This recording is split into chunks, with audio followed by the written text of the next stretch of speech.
आपको कभी किसी ने ये कहा है कि तुम तो सुपर वुमेन हो? घर का काम, बच्चों का ध्यान, ऑफिस की कॉल, ग्रोसरीज की प्लानिंग, सब कुछ साथ मैनेज कर लेते हो। हमारी सोसाइटी इस मल्टीटास्किंग को एक बैच और ऑनर बना के प्रेजेंट करती है, स्पेशली फॉर वुमेन। और हम भी सोचने लगते हैं कि हाँ, मैं तो मल्टीटास्क कर लेती हूँ, I am strong like that. लेकिन आज मैं आपको एक ऑनेस्ट और साइंस पैक्ड पर्सपेक्टिव देना चाहती हूँ, जो हर औरत को सुनना जरूरी है। लेट्स पॉज एंड आस्क, क्या मल्टीटास्किंग सच में बुरी है? नहीं, multitasking itself is not the problem. Problem तब शुरू होती है जब आप एक काम कर रहे हो लेकिन दिमाग में दो और काम की प्लानिंग चल रही होती है। आप खाना बना रहे हो पर माइंड में वर्क ईमेल का रिप्लाई और बच्चे का होमवर्क घूम रहा है। ये है मल्टीटास्किंग का डार्क साइड, जब बॉडी कुछ और कर रही होती है और माइंड कहीं और भटक रहा होता है। एंड लेट्स बी ऑनेस्ट, हम सबके साथ यही हो रहा है। चलिए अब मल्टीटास्किंग की साइंस को समझते हैं। ब्रेन मल्टीटास्क नहीं करता, it only switches between tasks, rapid fire, back and fourth. ये प्रोसेस को कहते हैं टास्क स्विचिंग, और हर स्विच का एक कॉस्ट होता है। हर बार जब आप एक काम से दूसरे काम पर जंप करते हो, आपका प्रीफ्रंटल कॉर्टेक्स थक जाता है। इसे कहते हैं कॉग्निटिव फटीग। रिसर्च कहता है कि मल्टीटास्कर्स ज्यादा मिस्टेक करते हैं, कम एफिशिएंटली काम करते हैं और उनका मेंटल क्लैरिटी लो हो जाता है। और जब ये कॉग्निटिव फटीग फ्रीक्वेंट होती है तो आपका एचपी एक्सेस एक्टिवेट हो जाता है, जिसका मतलब है ज्यादा कॉर्टिसोल मतलब स्ट्रेस हार्मोन। और जब कॉर्टिसोल बढ़ता है, डोपामिन मतलब मोटिवेशन गिरता है, सेरोटोनिन मतलब मूड डिस्टर्ब होता है और आप फील करते हो एंग्शियस, इरिटेबल और टायर्ड।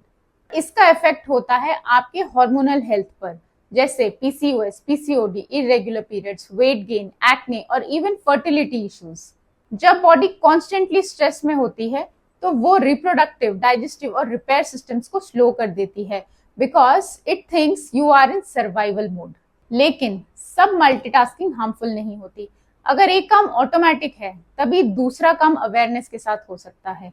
एग्जाम्पल, आप सब्जी काट रहे हो, which is a motor memory task stored in cerebellum, और साथ में आप एक पॉडकास्ट या यूट्यूब वीडियो सुन रहे हो, तो हो सकता है आप ध्यान से सुन पाओ, क्योंकि हाथ का जो काम है वो ऑटोमेटिक है।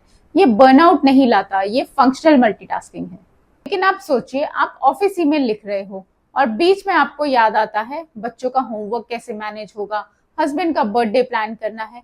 अब दोनों ही काम मेंटल बैंडविड्थ मांगते हैं, दोनों काम प्रीफ्रंटल कॉर्टेक्स को एंगेज करते हैं, जहां से फोकस, मेमोरी और डिसीजन मेकिंग होती है।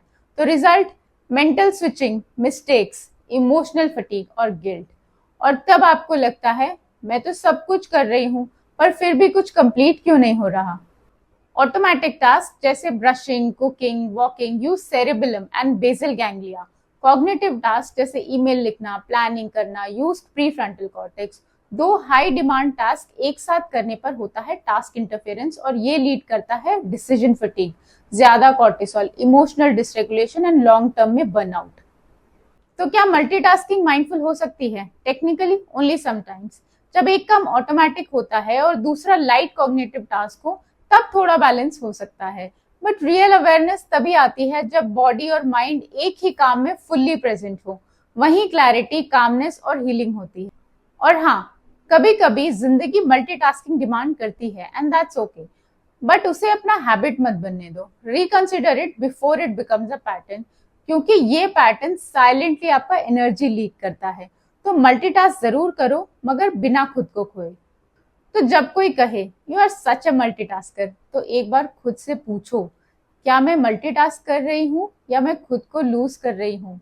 मल्टीटास्किंग तब तक ठीक है जब तक वो आपके अवेयरनेस को चुरा ना ले। Presence is not a weakness, it's your power. अगर ये मैसेज आपके दिल को छू गया हो तो कमेंट में जरूर लिखिए, I choose presence over pressure. और इस वीडियो को शेयर करिए सभी वुमेन के साथ जो सब कुछ मैनेज कर रही हैं मगर खुद के साथ खड़ी नहीं हो पा रही हैं। You don't have to do it all, you have to be fully present in whatever you do.